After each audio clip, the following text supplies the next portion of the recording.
Asifiwe. Bwana Yesu asifiwe sana. Nawakaribisha watazamaji wa Gideon Online TV. Karibuni sana katika kipindi chetu. Kwanza namshukuru Mungu kwa ajili ya mpako wa mafuta wa Bwana mtumishi Gideon pamoja na mama mtumishi kwa jitihada wanazozifanya mpaka tukapata hii channel ya Gideon Online TV. Namshukuru sana Mungu kwa afya na kibali alichompa. Pia namshukuru Mungu kwa ajili yenu wote mnaofuatilia vipindi hivi.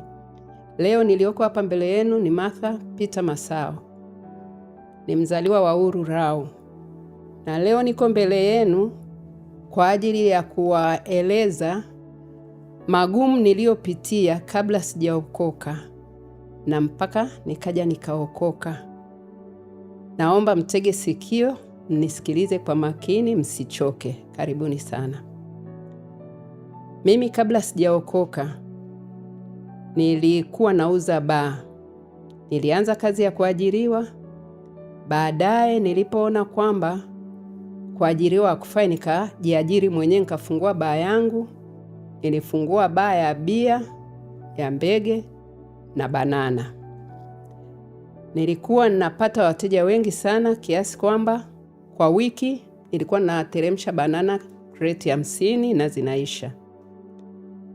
Niliendelea na hiyo biashara. Baadaye nikapata msukosuko. Nilivyotoka kwenye baa na kuja nyumbani, nikakuta moshi unatoka chumbani. Kwenda kuangalia, nikakuta pale kwenye ile meza iliyokuwa na ile pochi yenye pesa. Yaani ile pochi imeungua, imekuwa majivu. Meza ilikuwa karibu na kitanda, lakini kitanda hakijaungua, godoro halijaungua. Vitu vilivyokuwa kwenye meza hakuna hata kimoja kilichoungua, ila ni zile pesa tu. Kwa kweli ilinitia wasiwasi sana. Nikaanza kufuatilia, sikumtafuta Mungu, natafuta mwanadamu, ndio niliona ndo kinga yangu.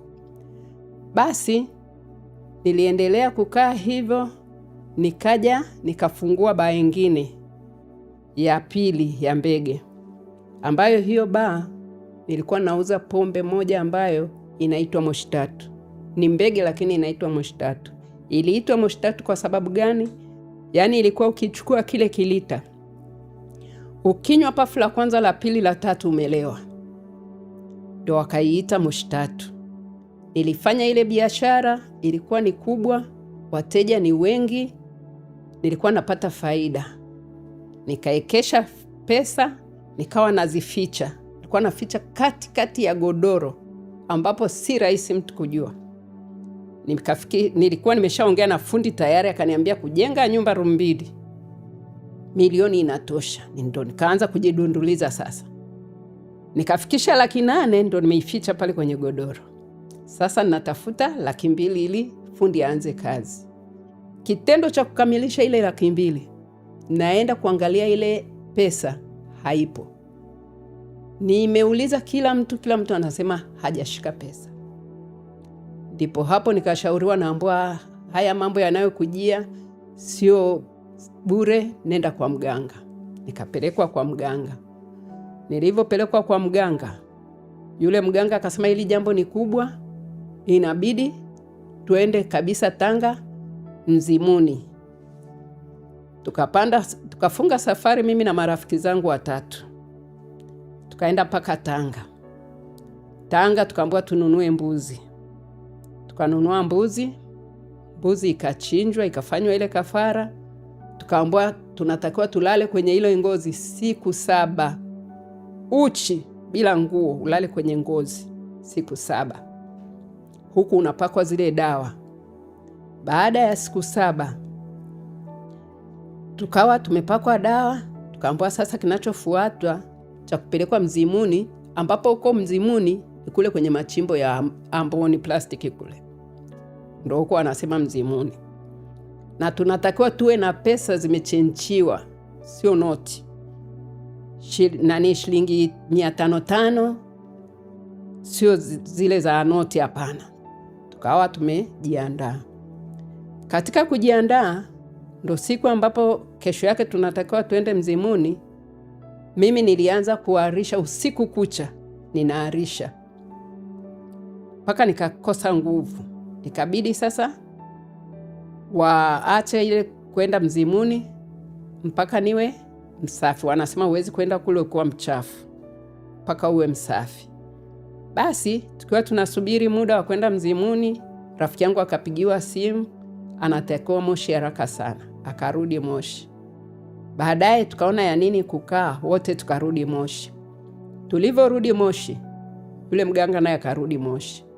Alivyokuja sasa, akasema tumeshaingia pale, tumefanya agano kule, tunatakiwa tulimalizie. Tukamuuliza tunatakiwa tufanye nini? Kuna dawa nitawatengenezea, na hizi dawa mtaenda kuchimbia ndani. Akawa amenitengenezea mimi na rafiki yangu mmoja. Yule mmoja hakutengenezewa, alikuwa hana hela. Basi katika ile irizi alisema tutafute sindano 7, kitambaa cheusi na kitambaa cheupe. Tukamkabidhi yeye, akafunga dawa zake anavyozijua, akanenea kile anachokijua, akatupa. Akatuambia haya, nendeni mkazichimbie ndani. Tukaenda tukafanya jinsi tulivyoambiwa na yule mganga. Kilichotokea sasa usiku, yani kuna kitu kinadondoka kwenye bati, alafu unasikia mtikisiko nyumba nzima. Sasa ile shida ilivyoendelea, watu tunapita pagumu, biashara nayo ikazidi kuwa mbaya. Nikasema sasa hii nini? Nikasikia sauti kiniambia chukua hivyo vitu vichome moto. Nilivyosikia hivyo, nikachukua nikachoma. Nasikia tena sauti kiniambia nenda kwenye maombi. Nikawa nimeenda kwenye maombi kwenye kanisa fulani huko Mawela huko. Nikiwa kanisani kule ndio tunaendelea na maombi, nikapigiwa simu na rafiki yangu.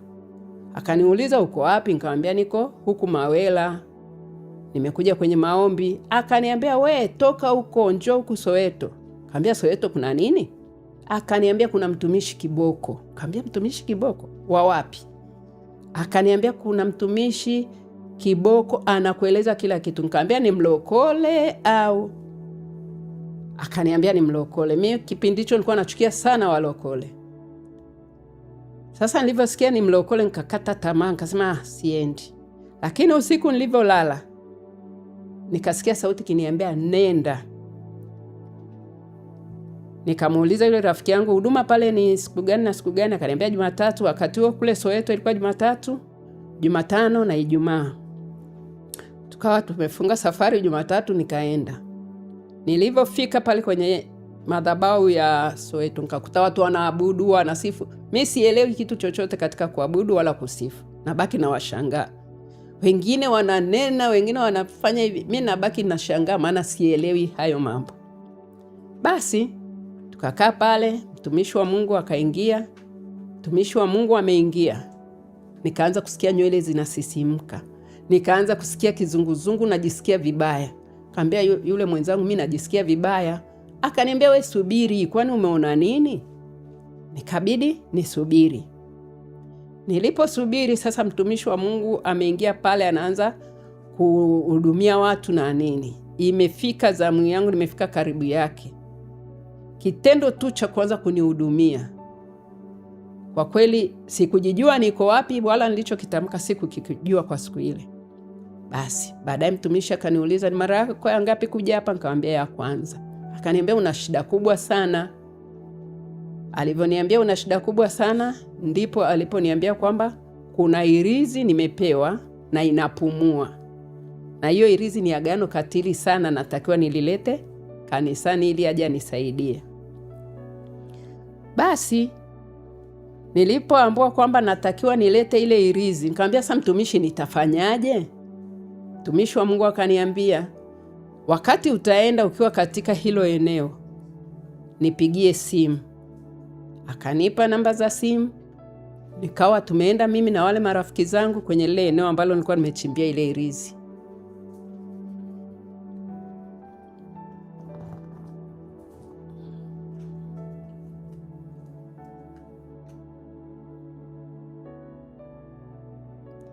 Kwa kweli Mungu wa Mlima Moria mimi namshuhudia ni Mungu anayejibu, ni Mungu mwenye nguvu, ni Mungu anayeponya. Na kama sikurudi kwa Mungu wa madhabahu ya Mlima Moria, hata leo hii msingeliniona.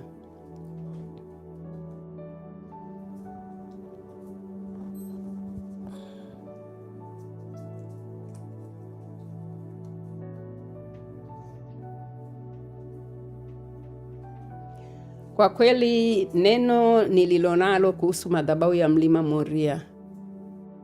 Madhabahu ya Mlima Moria ni madhabahu ambayo mtu akifika katika madhabahu ya Mlima Moria, kabla hajaingia tu, tayari utiisho wa Mungu unaingia ndani yake. Anajiona na amani, alikuwa amekuja na huzuni, anakuwa hana tena huzuni. Kwa hiyo Roho Mtakatifu anafanya kazi visivyo. Ndugu mtazamaji, mimi nakushauri njoo madhabahu ya Mlima Moria ujionee mwenyewe kwa macho. Nilichokiona mimi unaweza ukaona zaidi.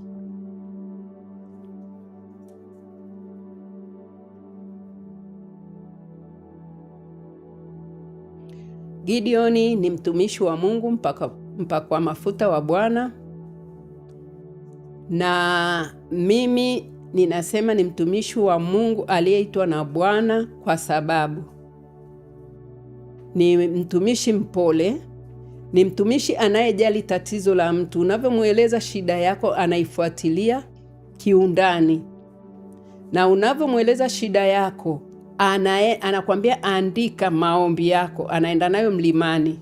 Akienda mlimani anaenda kuichimbua lile tatizo kuanzia chanzo chake ni nini mpaka hapo ulipo sasa. Kwa hiyo mtumishi Gideoni ameitwa na Mungu. Usije ukasikiliza neno lolote baya analonenewa ukaamini. Mtu wa Mungu anajali wakubwa, matajiri, maskini, wote ni wa kwake. Karibuni sana. Katika kumwacha Mungu, kwa kweli siwezi tena kumwacha Mungu, kwa sababu nimeshaonja mema alionitendea, ninayaona. Alichonifanyia kwangu na kwa watoto wangu ninakiona. Kwa hiyo Mungu siwezi kumwacha, sintamwacha Mungu. Nitaacha vyote, lakini Mungu sintamwacha. Nitaacha ndugu, nitaacha watoto, nitaacha majirani, lakini Mungu wa madhabahu ya Mlima Moria sintomwacha. Nashukuru sana kwa wewe unayenitizama. Nashukuru sana ndugu, marafiki, kwa ajili ya kufuatilia kipindi hiki. Na hapa ni mwanzo wa shuhuda hii. Kipindi kijacho mtaona matendo makuu Mungu alionitendea katika madhabahu ya Mlima Moria, ambayo inatisha, na nguvu ya madhabahu ya Mlima Moria ndipo mtakapoijua ikoje. Karibuni sana, msichoke, mtufuatilie Jumanne ijayo. Asanteni.